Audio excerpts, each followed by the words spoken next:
So we'll just thumb that on. Thank you for turning mine on. I didn't activate it on. No, it was on. We've had times where I haven't, Forgot. whatever. You do have to talk into it, though. Okay. Hold it up when. And you guys get to share, so that's the beautiful thing. Yeah, So, it's fine. So try not to spit too much. should we do it? Always. Let's do it. All right, let's do it.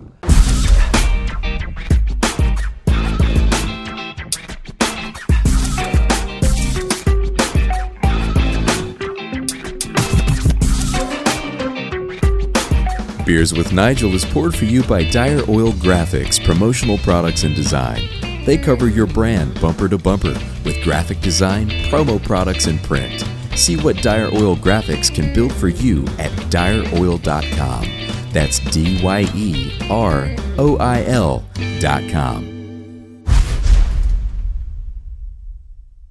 Welcome to Beers with Nigel. It's a show about beer and what? And other things. That's Nick. I'm Nigel. Welcome to the show. You got the names right. Sometimes I call myself Nick. It's the ends. It's the ends.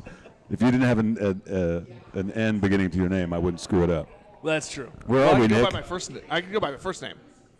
What's your first name? Paul. Why don't you use your first name? I don't know. It's a story. My mom, my dad, they fought about the names. Paul and my mom Nick. won. So Okay. I'm Nick. Start calling him Paul. Well, today we're at Rockcreek Brewing are we in Mission? This is Mission, right? We're in Mission. We're in Mission. And welcome to the show. We've got Sara, co-owner of Rock Creek, and Trent, who's the head brewer Yes, hello. here at Rock Creek. Thank you guys for coming on. I'm a fan of this brewery. I've been coming here since day one. I will say that. Well, thank you. I haven't been here in a while. The patio, that's Expanded. pretty dope and Yes. pretty new. So you guys are doing a great job. Yeah, that's a good site. You pull in. It's your first time here, Because I isn't it? pulled in right, looking right at the patio. So Yeah, you can watch your car. the reputation in Yeah, Mission. people do run into it's his pretty bad. cars during podcasts for some damn reason. That did happen once. Well, let's get right into it. First off, we always have to tell Junior. We have one listener. If we don't tell him what we're drinking, he gets really perturbed. So, Nick, you're drinking the. What did you order me? I got you the what is it? Yeah, that's what I thought was the Nail Mule Poker, which could be a fun name as well, but it's the put it in your Nail notebook. Mule Poker. Sarah, what's the story behind that name? Are there mules in Mission? No. So, interestingly enough, we let each of the co-owners, brewers, we just rotate, and everybody gets to name a beer, and we just keep going in a circle. And so all the That's fun. beers have unique names. Null Mule Poker is actually named after one of our co-owners' best friends who passed away from cancer, and he had created a game that was called Mule Poker, and his last name was Null. So that's why they named it. I thought it that. had something to do with the street. No. No. Maybe he was In honor related to of a the friend. original Knolls. Yes, You never maybe. know. You never Yeah, know. Yep. So is there pressure when it gets to be your turn to name the beer? Is there a little pressure there? I think so a little bit because some people really wanted to honor the style of beer, and other people just go with a fun name. Yep. There you go. I feel like there's a backstory between Probably. how she said. Yes. I'm drinking the Beverly Avenue Belgian Blonde, which is delicious. Trent, what you got over there? I've got the Eiger Sanctioned Porter. Okay. So we've covered the bases. We've got I hope Junior's happy. Junior, I hope you're happy. So let's start with you, Sarah. One of the favorite things we like to ask, obviously you own a brewery, so hopefully you do like beer. Well, you're drinking a beer. Yep. What was the first thing that you thought, oh, this is craft beer, this is good? Do you remember that? I do remember that. My husband's a huge craft beer guy, and so when we got married, he tried to take me around to all these breweries, and I wasn't really having it because I was a wine drinker, and a lot of the breweries pour bad wine too. Just gonna be honest. That's a new one. Yeah. So anyway, it just took a while. Like, I just really didn't like it. And then we took a trip to the East Coast because we had actually invested in a brewery out there, and we thought we should go taste their beer. and I had a rye IPA that was the first beer that I just loved, and I really, really, really liked it. And Trent actually brewed a rye IPA as one of our first 4 beers because of that. Very nice. Yeah. Did he do it well? I like it better than Okay, the there we original go. one I tasted. Yeah. Good on You you, did a great Trent. job. I was worried you were nervous, so I just wanted to make sure you were safe. No, it's amazing. So Trent, what was your introduction to craft? So when I was in college and I turned 21, I was working at a liquor store in Springfield, Missouri, a very well-known liquor chain, and they had an amazing beer selection, and I was recommended a Hefeweizen, which I'd never had before, Okay. called Weihenstephaner. Yep. And that was amazing. And then I also found one of my favorite beers of all time, which is Orval, which is a Great beer. Trappist Yep. Great Belgian that you can find in small bottles. So you didn't start with, you just kind of went. What were you drinking before that? Oh man, like I mean, you were in real, college, like, for God's yeah. It was probably like Rolling Rock and Hams. That's still Rolling and- Rock. That's not college beer. Hams, on the other hand, Rolling Rock. I mean, I remember Rolling Rock drinking is St. fancy Pauli college beer. Girl. It was a toss up between those two. We were beer. We thought we were beer sticklers back in college. That's hilarious. So, have you been here? How long have you been at the brewery? I was here when it started. Oh, very nice. So let's start with your background in brewing. I'm guessing you were probably a home brewer. I was as soon as I turned 21, one of the first things I did was I bought myself a homebrew kit because that was something my dad always did, and It's I always the thought kit that that was starts it all, a right? great time. I joined a homebrew group called Zymergis of the Ozarks that are based down near Springfield, That sounds Missouri. very dangerous. That's Zymergis of the Yeah, of the Zymergis Ozarks. is actually the name of like a fermentation scientist. That's So it is. That's awesome. And then while I was there, a friend of mine was going to a brewing program out in Knoxville. He was leaving the group to go out there and do that. And he went out there and told me that I should go, that it was really cool, that it was a lot of fun. And I had already, I didn't want to do the program that I was going to school down there for anymore. So I moved out to Knoxville, Tennessee, and went to a brewing program. What were you studying at the time? Broadcast journalism. Oh, well. Yes. It's finally come back to help you. Yes. We approve. Yeah. Nigel got a little tangled. Yeah, I was tangled Oh. with my cable there. So, at what point did you think, oh, I'm a home brewer?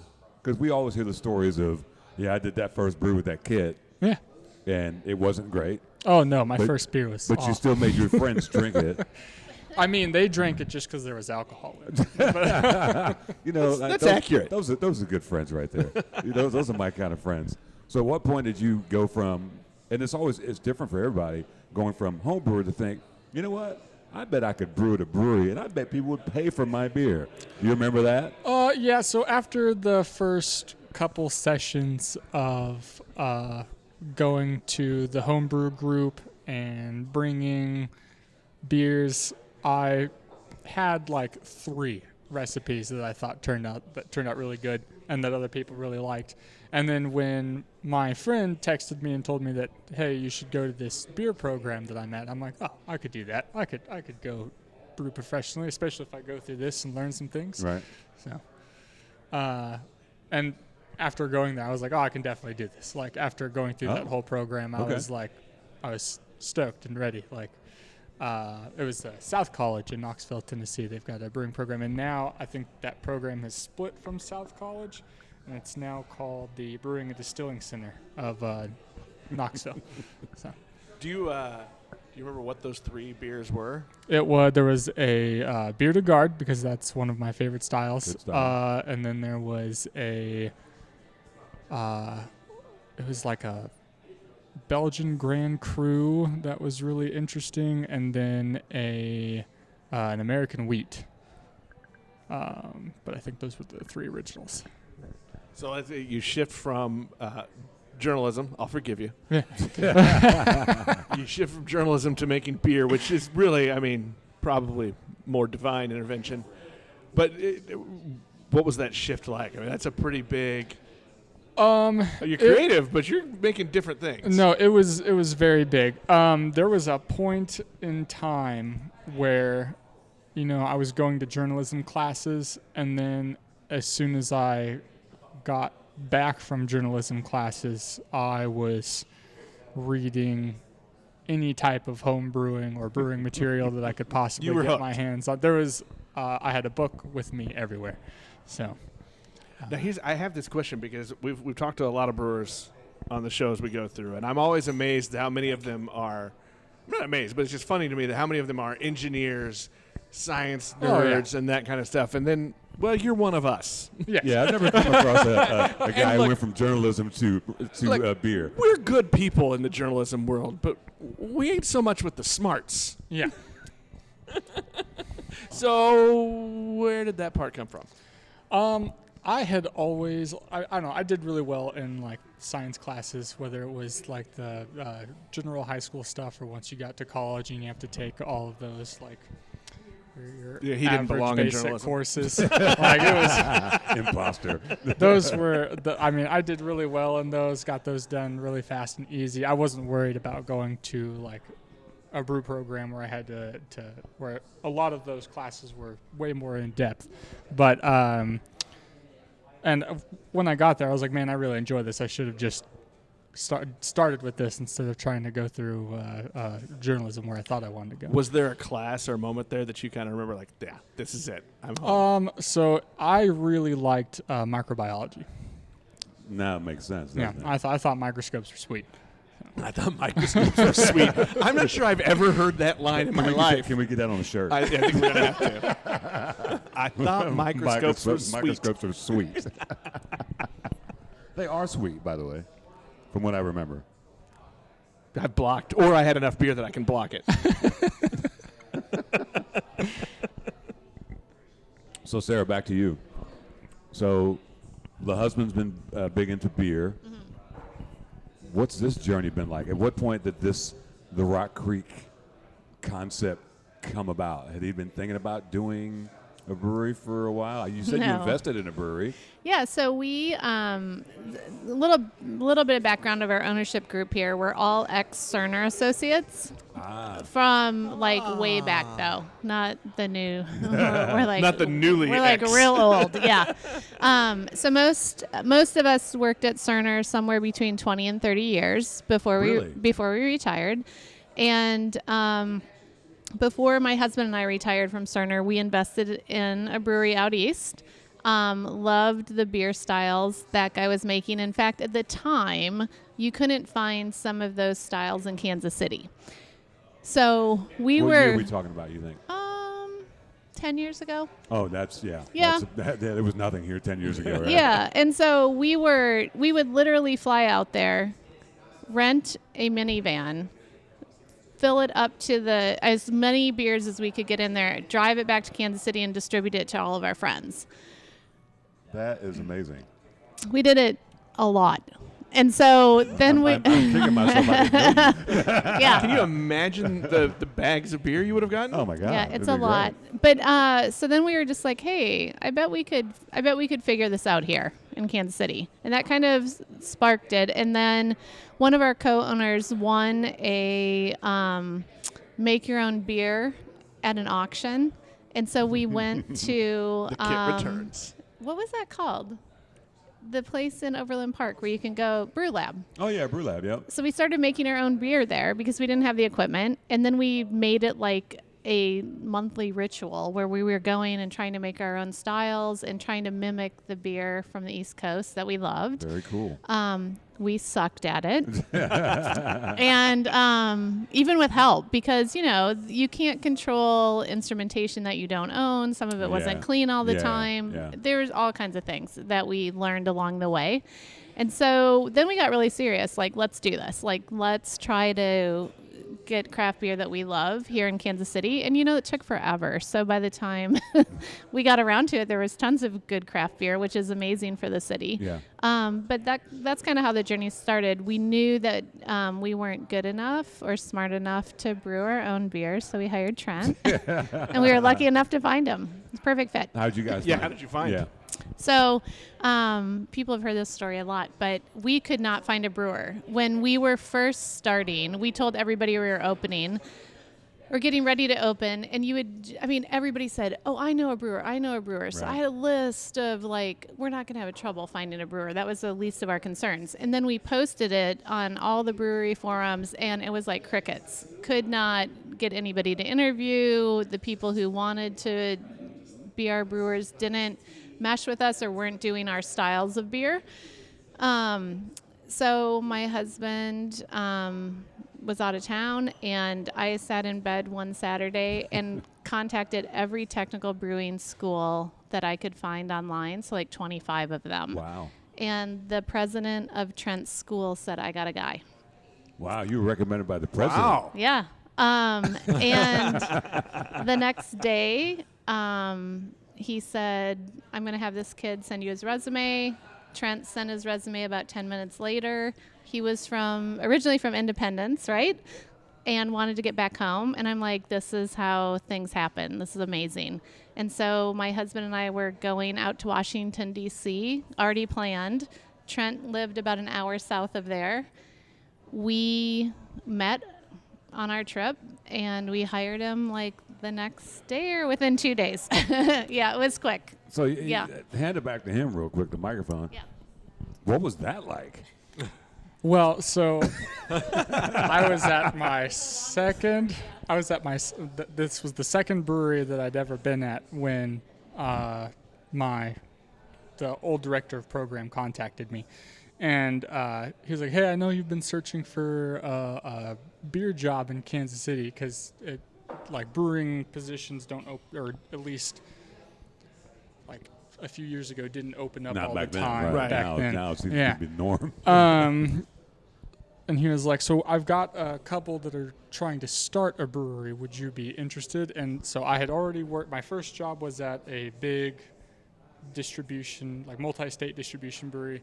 And then the job that I was currently at was a brew pub in Fredericksburg, Virginia. And so I was like, oh, this will be perfect. I get to do the tap room model. I will have explored the 3 models of brewing, and this will be great. So it really made me want to send out my resume and get in contact and start this thing. That's a great story. I We get some great stories on this podcast. That's a cool story that you sat up in bed and just I'm going to find somebody. I will find someone today, and then you did. You know what we need to do? Is it mystery beer time? Mystery beer time. Oh, okay. Oh. This is the mystery beer bag. Wonderful. So apparently we had a snafu on Monday. So normally we serve the mystery beers in brown paper bags for Nick. We lost 2. They're probably sitting on the floor at beer sauce. So do we need to pour one out for the paper bags? So we're gonna see it, and so it's not really a mystery. Well, it's a mystery. I don't know what this is. I just grabbed them out of the. Do you need real eyes? Do you yeah. need eyes younger than you? Yeah. So we're gonna. Don't look at the ABV because we gotta discovered play a new game on the it's podcast. a new game. Guess the ABV. We guessed the ABV. All right. It was interesting going to Beer Sauce, and shout out to what was his name?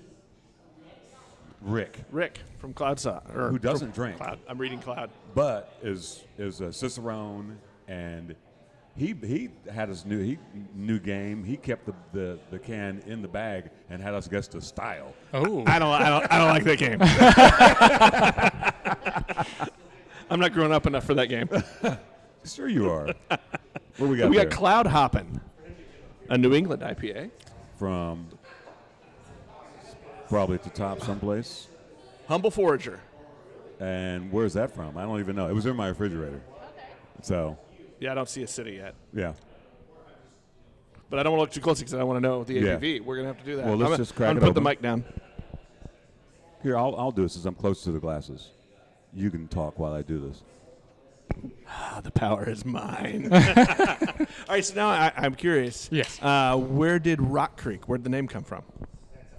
So it goes back to our Cerner days. All of the ownership group originated from Cerner Corporation, and world headquarters was 2800 Rockcreek Parkway in North Kansas City, Missouri. So it's where we all met and kind of grew up and got to know each other. I left the corporate world, so I don't understand like this love of remembering your corporate life. It fades. like paying tribute to that old world is a little weird for me. Yeah, I think the interesting thing for us is Cerner was really small when we all started. So for some of us, there were only 100 to 200 people there. Right. So now it's 20 to 30,000. But back then it was kind of like you were growing up with all of your friends and that became family. And to watch that growth, I mean, because that was a huge explosion for a company. I just smacked my lips. That's a good beer. That's a very nice beer. We're diving in. The nose is great.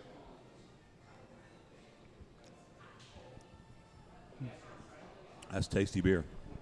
What do we think the ABV is on this?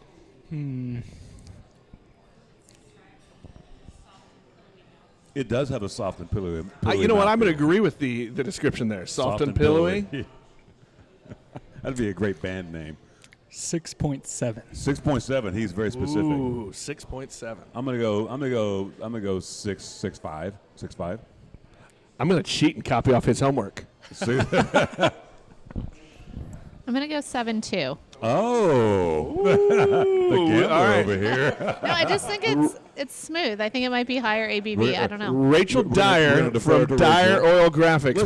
Hold on. Let's shout out the Dyers though.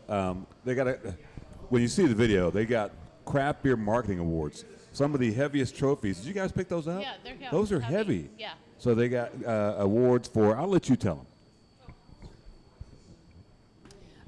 We got these awards for the Craft Beer Marketing Awards for we redesigned an alternate logo for the Goat Brewing Company, and then our other one is for our Quarantine Brewery and Tap House charity promotion from last year.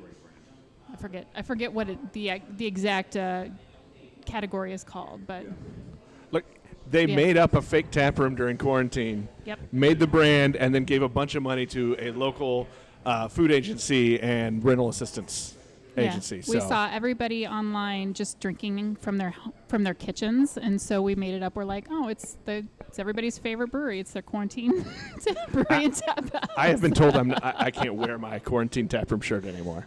Why? I think I got a little worn thin. We have a few more. You got a few more.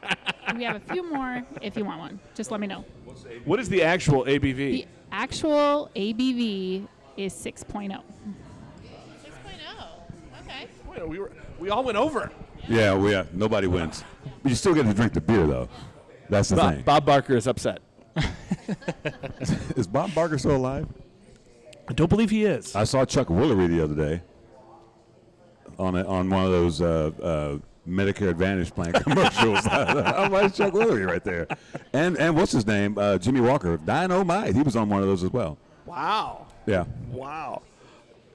So do you have a favorite style? Dude, I was Trent? about to ask the same question. Quit, get out of my head.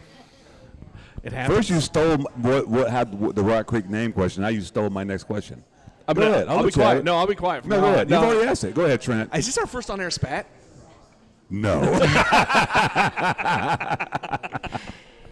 So, my favorite style, that's a complicated question because I like so many. That's a fair answer, though. Yeah. So my preferences are, I love all lagers. I'm a big fan of lagers. I'm with you on that. And there are a great many amazing ones in Kansas City. But I have a strange fascination with some of the Belgian beers, especially Bier de Garde. He said strange Strange fascination. side. I know. I really want to follow up what he means by strange fascination. I'm like, that's a beer name. Well, I mean, it's just so I'm so used to when I get my hands on if I can get my hands on a lager, I try to, and so I'm always drinking usually this super duper clean, light, refreshing beer style, and Belgian beer most of the time is not that. So That's fair. it is like I go to the complete other end of the spectrum, specifically for certain things like Beer de Garde or Orval or even Saison sometimes, depending on the brewer. Do you have are you yielding the floor to me, sir? I yield the floor to the gentleman is that from what you like England. to drink, or what's your favorite thing, or if you're going to brew something, you have some things that you love brewing lagers. I have an Oktoberfest in tank right now that I'm just obsessing over every single day. It takes all of my self-control not to pour a little sample every single day. So. Well, I mean, it's quality control. Do you just gingerly walk by? yeah. So over to you.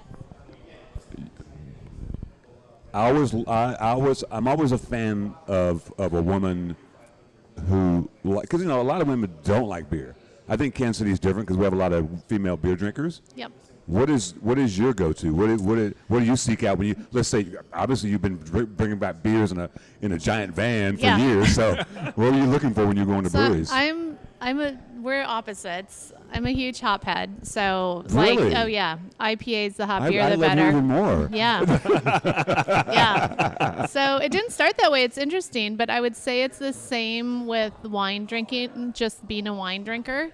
Everybody kind of starts white or light and builds. Right. And I've met so many females over the years who just say, I hate beer. I'm like, you just have to keep trying it. And then if you keep trying it, all of a sudden, I think I went from like Michelob Ultra to like hoppy IPAs in what felt like a nanosecond to me. I'm sure it wasn't, but so hazy, like this is our double IPA that I love. Just so you know, Michelob Ultra is not beer. It's water. Okay, all right. It's like we used to say in high school. We say that about Coors Light. It's like making love in a boat. Yeah. Fucking close to water. Yeah. Yeah, I've got some friends who do Ultra. I'm like, I don't know what the point is. It's a diet beer. It's easy. I will say this though, because I had an epiphany in the last couple months. The hard seltzer thing, I'm not a fan of, and then I had the Boulevard Quirks. Unlike any hard seltzers I've ever had, because they didn't have that aftertaste like it was like a diet beer, right?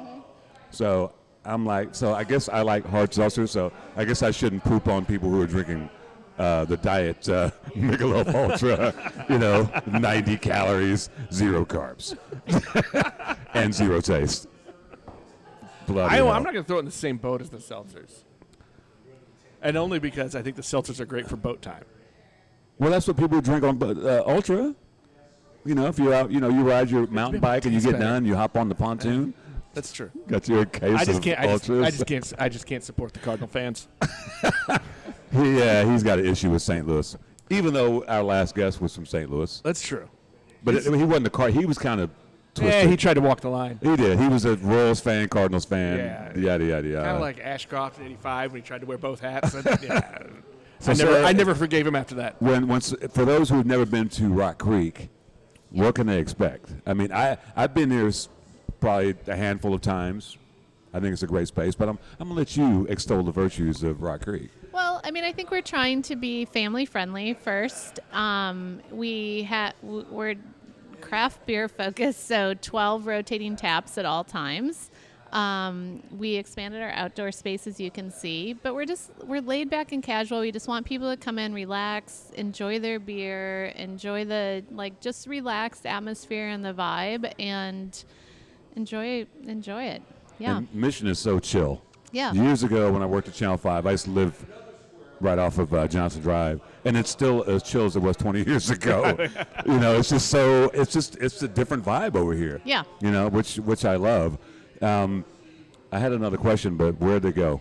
Do you want me to think about what it was? Yeah, it's probably in your think head. about what it was. It's probably in your head. I totally spaced on If you're that. not okay, I actually want to go back to the beer styles. So if you're not going for the hoppy IPAs, what's your second tier choice? So this is what I love about doing this, especially with Trent, is Trent decides what beers we're brewing. We have input as owners, obviously, but we let him decide.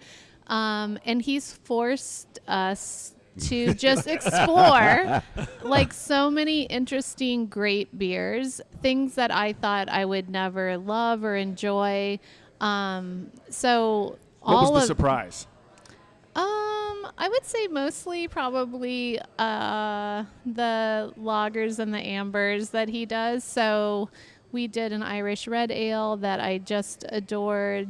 And there's for me, there's so many that it's hard because when we sit down and we decide on the next beers, he always creates a list. Then I'm like, what about this one and this one and this one and this one? We need to bring these back. And because I work the tap room, all of the customers are coming in. They're like, when are we going to get to taste this again? Yeah. It just goes on and on and on. And so he gets to hear us say, we need to bring all these beers back. And he's like, but I'm going to make these new ones. So it's a balance, definitely. Don't you think? Yeah. Yeah. All right. To you, Trent, is there one that you've made where you've kind of pushed yourself, though, where you feel like you stretched what you know? I mean, so the beer that I've worked on the most is the blonde. It's been it's a good beer. It's been my pet project. A beer that's pushed me has probably been last winter. We released a Czech Dark Lager called Tomave 13. And those are it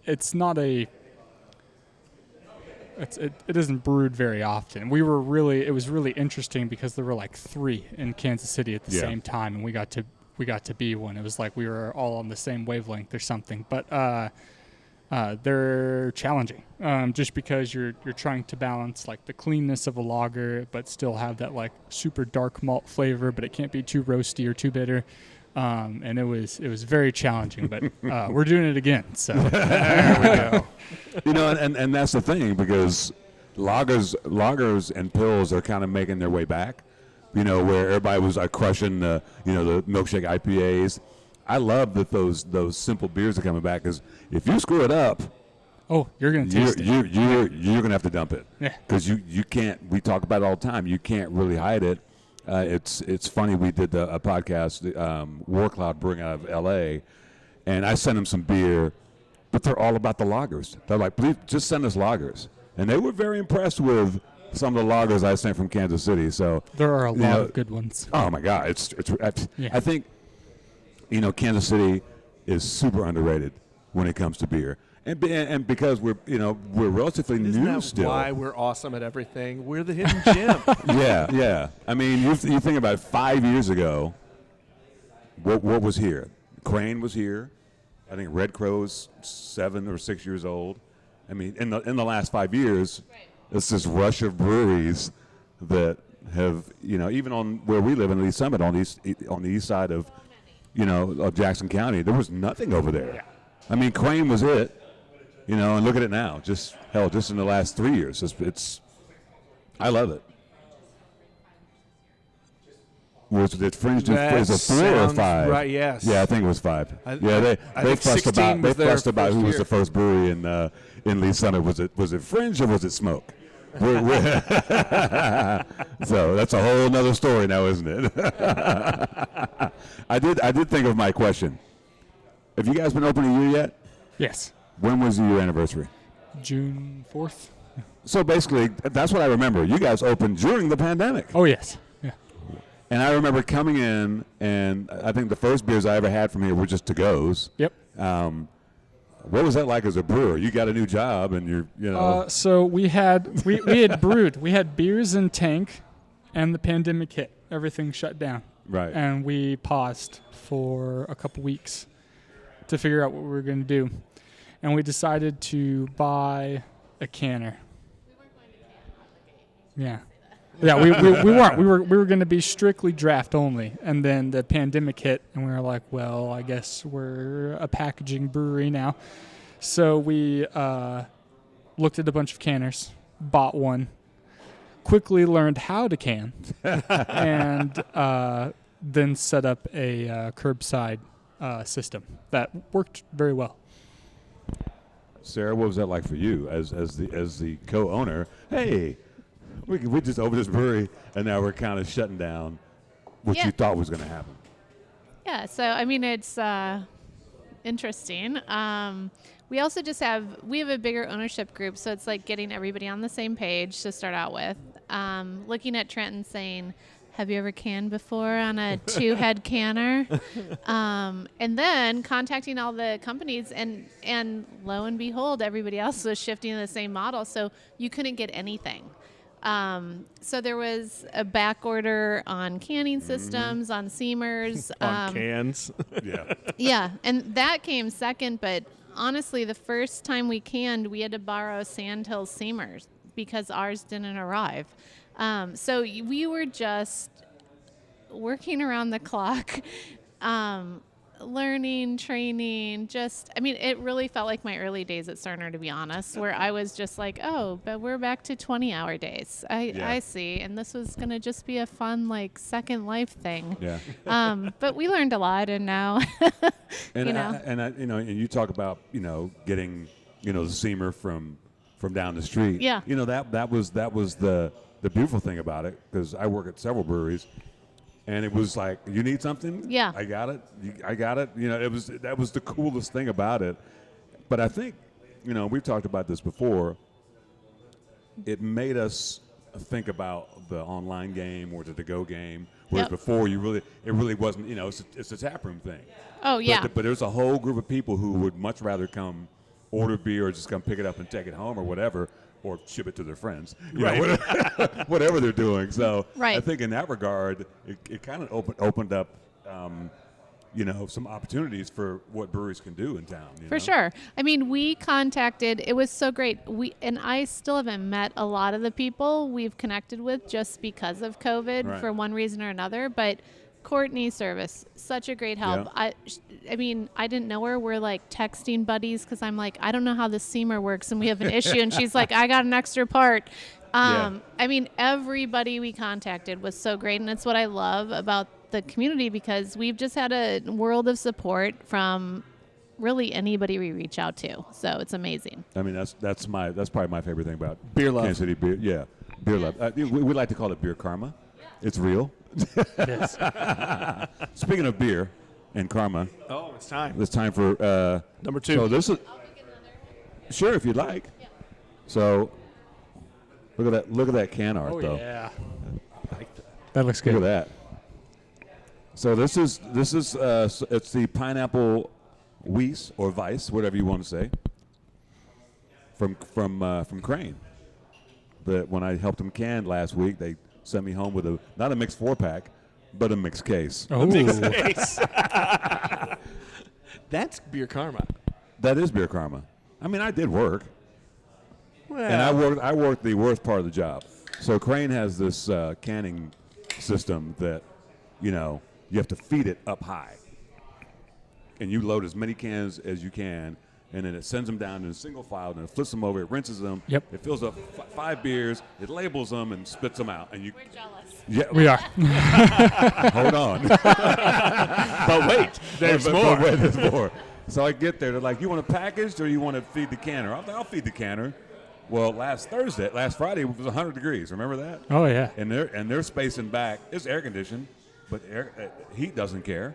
No. And I've got to go up a 12-foot ladder to load the canner. Heat rises, as I've learned again. So yeah, don't be jealous. Would you like to pour that? I'm kind of one-handed right now, if you don't mind. We can guess ABV now. I'm going to say what, 4.5 maybe? I'll say 4. 4? Yeah. It's a Pineapple Weiss. yeah. It's pretty. Yeah, I like that color. I'm going to split the difference. I'm going to say 4-2. You're going to go 4.2? I figure I can't copy off his test scores twice in a row. I mean, you can. Smells good.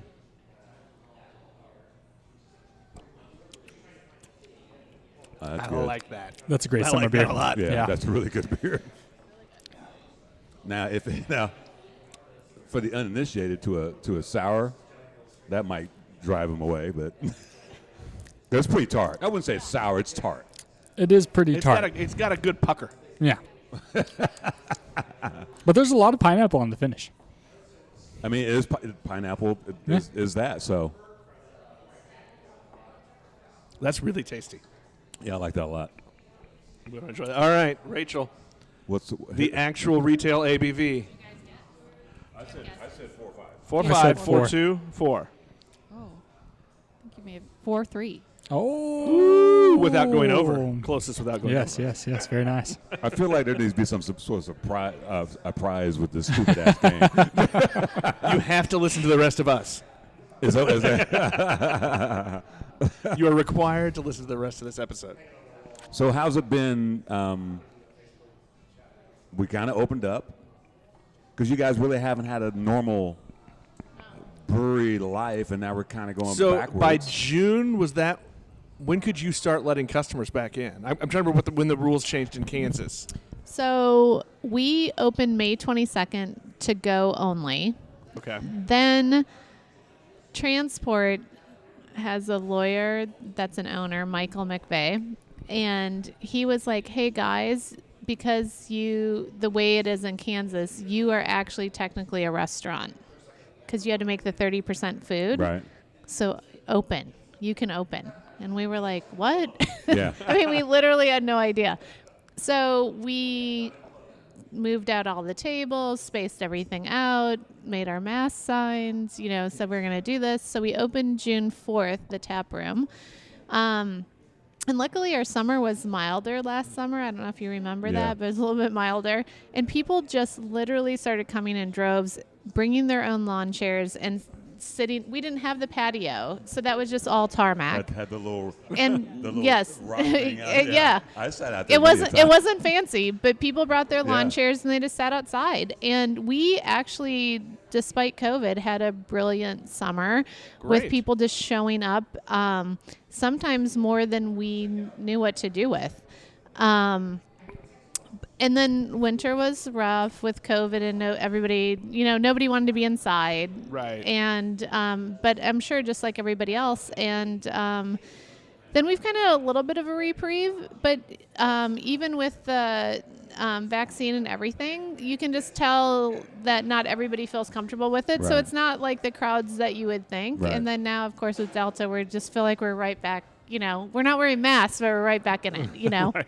Well, you guys are obviously not the first brewery in Mission, but what's it been like? Community reception, that sort of thing. Amazing. I mean, I would just tell you that we call most of the local neighbors by name. So many people just walk here on foot because it's a walkable neighborhood. We have groups that we call the kids that just come in and we know them and they're here all the time and we love them. And just the support from the local community has been overwhelming. We love Mission. Yeah, It's a been great little town. Yeah. Yeah, it's a great little town. Has the to-go stuff stuck around? Are people doing No, that? I mean, yes and no. We have a couple of customers also that we know by name who still order online and still call, and we run their beer out to their car because that's just the model we were in, and we still support that. But for the most part, people come in and have one or two and then take their beer to go. They're not ordering online as much anymore. I mean, to the point that like I run the online sales and our staff will call me at home and say, you're selling stuff online that we're out of. And I'm like, oh, I haven't looked at the website for like 4 weeks. Sorry. Yeah. Well, I've just been curious to see how all the breweries that did it, and it was so successful when we couldn't go anywhere, but if that's going to stick around and carry through. I know, Missouri just changed its rules so that the liquor stores can still do packaged liquor Right. to go. And bars the can do to go. The bars can do to go. Forever. We're still selling. I mean, we still sell. The can model is now what we thought it would be, which was we always thought, and it's what a lot of people do, come in, have a one or two, find something you like, or have a flight, and take a 4-pack home. That's kind of the model we're in right now, where before, you kind of see we open on Wednesdays, Thursdays and Fridays, the orders would start to ramp up. Saturdays were crazy. We had staff just running beer outside during COVID. That's all we were doing. But now, I mean, people will come in. So it's nice. I mean, this is a great place to come. I mean, every time I come here, it's, every brewery has its own little vibe. And this one's different. It's different than Sand Hills. It's different than service. It's different than transport. It's just Mission chill. It's got its own little vibe, which, you can't really create that. What was this building before? Was it some? It was an auto shop. Hence the doors. That's and that's actually a cool thing because where Red Crow moved, it used to be an auto shop, and they've got the doors on either side, which. I mean, I think every brewery should have garage doors. Absolutely, 100%. I mean, there's nothing wrong with, yeah. So how big is the brew system back there? We've got a 5-barrel, all electric, Okay. 1 10-barrel tank, 4 5-barrel tanks, 2 5-barrel bright tanks. Now, we always ask Here's this question. here's the big question. Do you have room to grow? I have space for one more tank, and then we might have to think about trying to put stuff downstairs. But Downstairs? oh yes, there's a basement. Really? Yes. Oh. So that's a surprise. We're going to get a field trip. You get a special tour later. That's cool. Who else had it down? That's a great way that you can expand. Yes, if we can somehow get a tank downstairs, yes. But I mean, we've talked to a lot that as soon as they open, I'm out of space. That is true. There's a lot of breweries who are kicking themselves now. But, you start with what you start with, and you got to work it out. I mean, we always reference Tony at Windships because he's gotten pretty popular, and, he's doing everything he can to keep up. He needs a bigger boat. So, but I think that goes for everybody in town. I was just reading some article about, whether it be Border, going to that bigger space, and then Torn Label going to a bigger space. Everybody's kind of, what is it? Limitless, going to just a new building, because I still think in Kansas City, and you've lived at other places, and you've obviously been to other beer cities. Yeah. We're just scratching the surface. Oh yes. And people think, oh my God, it's so many breweries. I'm like, you need to go to another Not city. even close. We can have a lot more. And we should have a lot more. Yeah. When Chicago has 170 breweries, Yeah. not to say we're Chicago, but that's a lot of breweries. And they've been in it, and that city's been in it for a long time. Yeah, we've got Boulevard, who's the old school. But after that, we're talking the next oldest is probably Martin City. Yeah. And then everybody else is probably under 10 years old. And I tell people all the time, nobody's bitching about the amount of Quick Trips are in town. And they're all, think about it. They're only complaining because they can't You get Dr. Pepper. you ever been to a Quick Trip that's been dead? No, that's not a thing. Even when they tear down the old ones and build the Generation 3 ones, people still come back. It's the weirdest thing. So, that's my analogy for breweries. Pete, how many breweries are in the Kansas City Metro? Pete knows all. Oh my gosh, it's so overrun, isn't it? Pete Doolin, ladies and gentlemen. Yeah, Pete Doolin. Pete Doolin's in the house. Close to 4, yeah. But then again, we have to talk about, okay, what's Kansas? What's the Metro? Are we counting St. Joe? Are we counting Belton? Are we counting Grain Valley? We kind of do at this point, don't we? How far west? I think if you can get there. Do we go Lawrence? Yeah, I think Lawrence. 5 minutes. Yeah. From downtown Kansas City, then that's the metro to me. That's I'll take a page out of Ryan Trigg's book from Kansas Hopco when he said they're local hops. If it's 4 hours away, it's local. It's local. According to what was it? Was that the IRS? Yeah, that was according was to the IRS. 4 hour drive is local. 4 hours, and that's local. Okay. So 4 hours north, west, east, and south, right? So they'll say St. Louis is part of Kansas City. Well, Metro they wish they were part of Kansas City. They got to pay homage before we accept them. Let's drink this last mystery beer, then we can wrap it up. Because what I found when we go on the road, we don't get through all the mystery beers. So, We need to get that's the thing. I think we talk more. When we were at Lost Evenings, they had a music act. Oh. So we probably knocked it out in 40 minutes. But our average is an hour and a half. But not on the road shows. Look at this one right here. Oh, that's a sweet can. Yeah, this is Prairie, but not the Prairie you think. So Prairie is 2 breweries now. There's Prairie that's in Krebs, Oklahoma. That was the Prairie that was in Tulsa. Then there's Prairie, Oklahoma City, because they didn't want to, when they were in Tulsa, they didn't want to pay to a distributor to take their beer to Oklahoma City, so they just opened a new brewery. And so these beers, because Prairie, the old school Prairie, they're concentrating on, their wide swath. This is only Oklahoma City beer. So would you like to do the honors? I would. You can tell us what it is.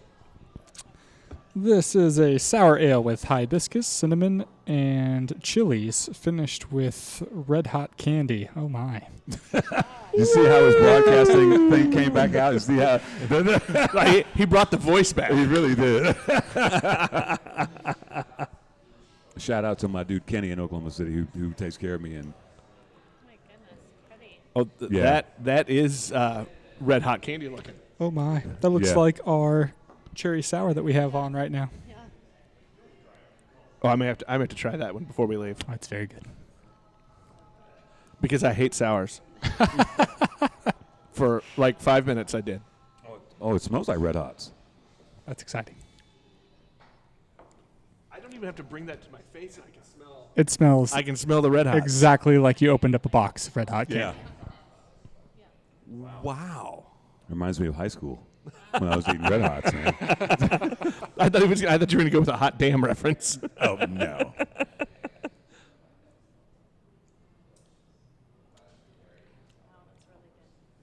It's interesting, but good. And it's got a little bit of heat to it. By the way, I love that. There's a slight tartness on the end, but it does taste exactly Yeah. like red hot candy. I think I would like this like at Christmas time. Yeah. Put a shot of whiskey in there.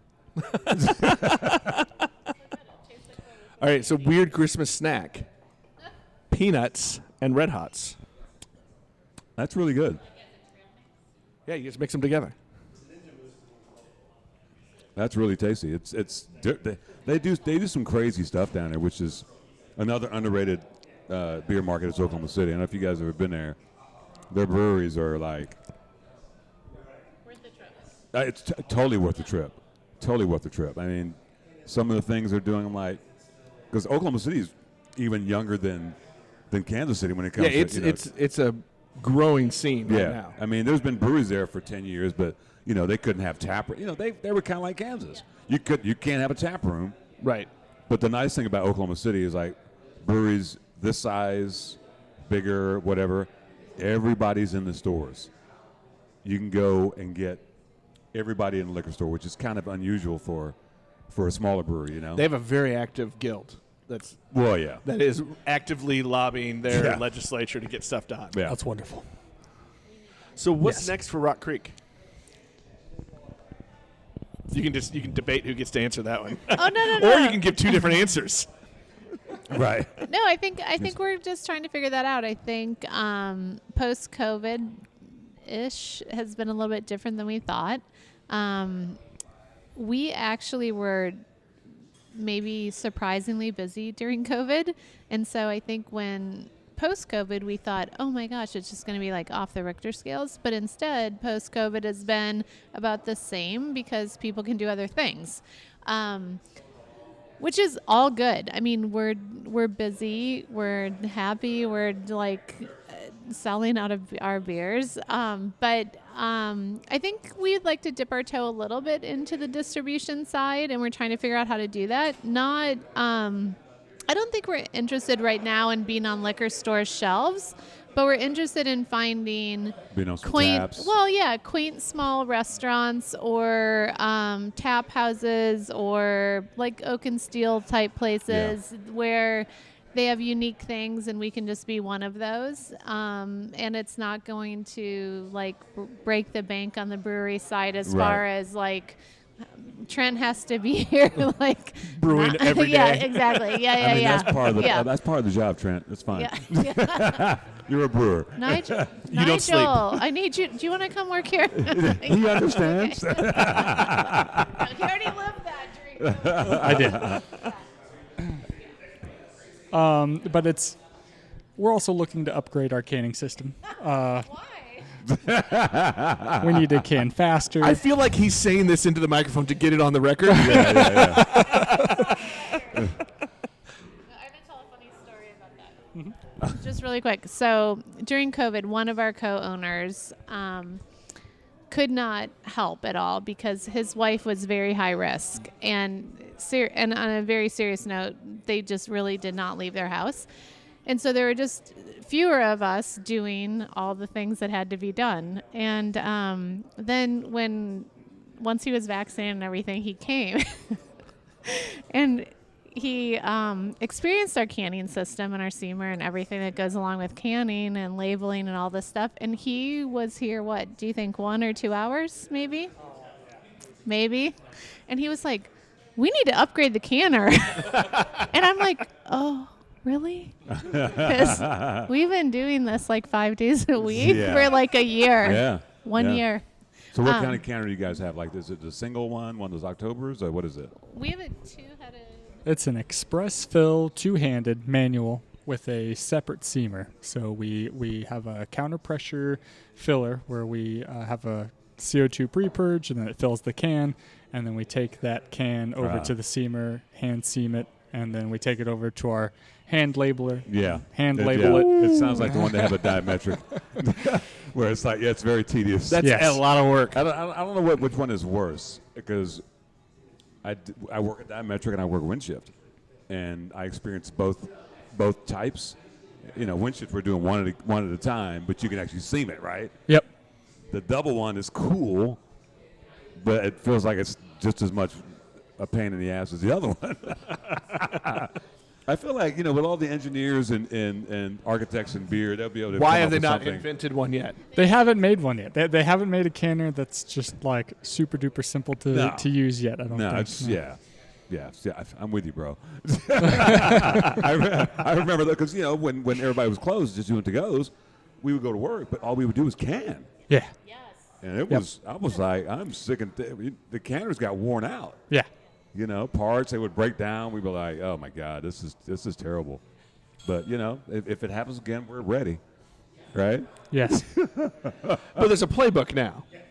I don't know if it's a playbook. I think it's written on like a napkin. Yeah. It's a semi-plan. I think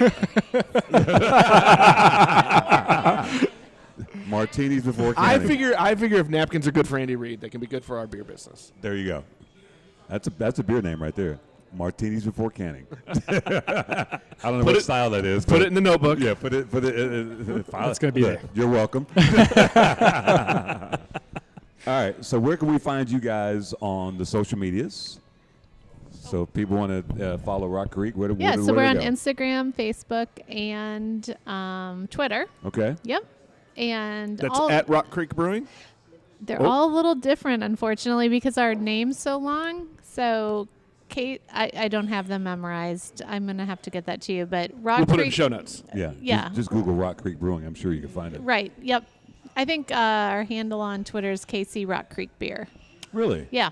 Well, that's why I couldn't find it. Yeah. Yeah. I know. That is hilarious. Nick, where can they find us on the things? You can follow Beers with Nigel on Twitter, on Instagram, on Facebook, and you can listen to this podcast on Apple Podcasts, Google Podcasts, Spotify, or any of your favorite podcast apps. And Nigel, what's the coolest way to listen? Oh, if you can say, "Hey Alexa, play the Beers with Nigel podcast," what happens? It plays the podcast. It plays the podcast. I've never done it, but you tell me it works. You got to try new things, Nigel. You got to try new things. I'm trying to get you to try new things. It's worked. It's your fourth time in Kansas this year. But well, look, I didn't exactly leave my house for a year. No, he didn't. He was definitely. Well, you didn't need to leave your house. But in 44 episodes, we've tried a lot of new Is beers. this 44 or 45? I think this is This is 44. 45. 45? Yeah, this is 45. You guys are number 45. Congratulations. Give or take. I don't know what that gets you. We'll buy another beer. There you go. Good Thanks for night. listening, folks. Catch us next time. This is Beers with Nigel. Drive safely. Yeah. Goodbye. You've been listening to Beers with Nigel, a show about beer and other stuff, hosted by Nigel Woodbury and that other guy, Nick Parker. Beers with Nigel is poured for you by Dire Oil Graphics, providing bumper-to-bumper graphic design, promo products, and print services. Find them at direoil.com. Beers with Nigel is a proud member of the Fredcast Network and is available on all of your favorite podcast flavors. Find Beers with Nigel on Facebook, Twitter, Instagram, and ask Alexa to play the Beers with Nigel podcast.